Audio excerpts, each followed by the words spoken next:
waaw góorgóorlu rek góorgóorlu ak it amoon way jur yu néew doole. ma ñëw Ndakaaru di foraatu rek comme ni may wax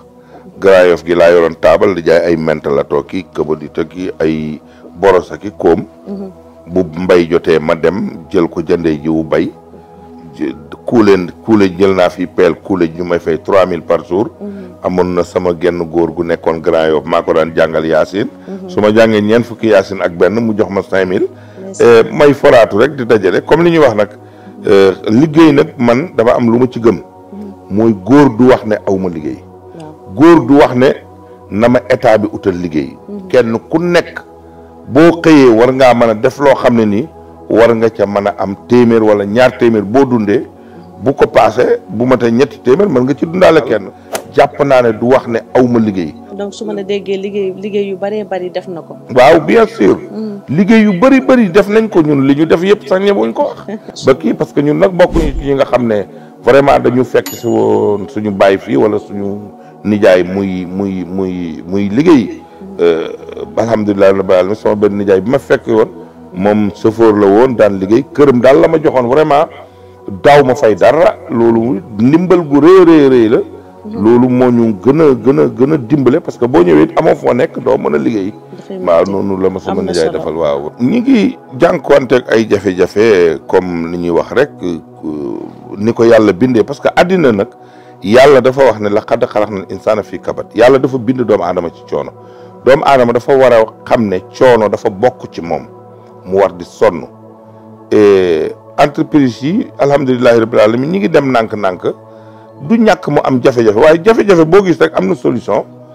góorgóorlu léeg-léeg mu neex léeg-léeg mu naqari waaye nag sama borom dimbale nañu ñun ba nga xam ne ba ñu commencé liggéey ak nga ni amuñu benn employé bu ñu mës a liggéey te fayuñu la d'abord loolu moo njëkk a nekk li ñu jëlee kokki mooy nit ki bu la liggéey rek da nga ko war a fay ñun loolu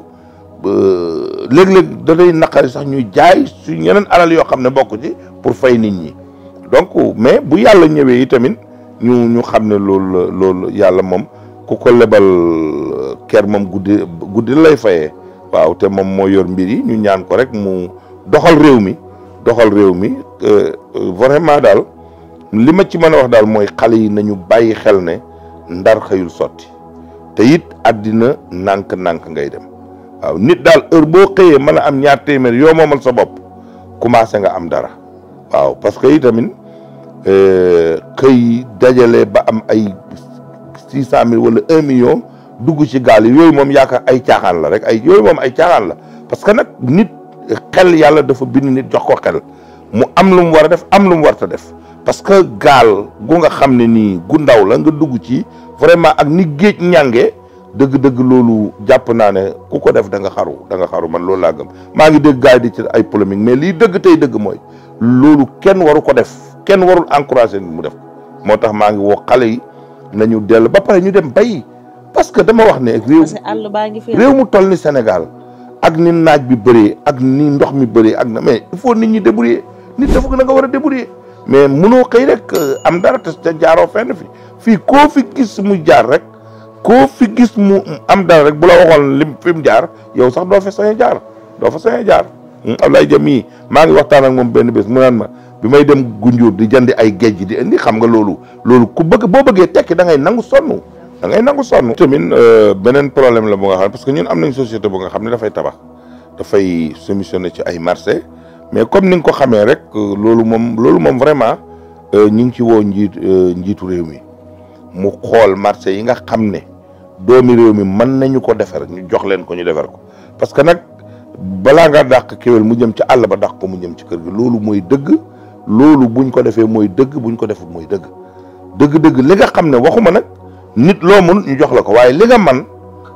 dëgg balaa ñu ko jox ko joxe biti réew war nañ la ko jox yow mais damay gis toujours waa biti réew yi ñooy sous-traité waa réew mi xam nga loolu gàcce la loolu war nañ ko xoolaat bu baax a baax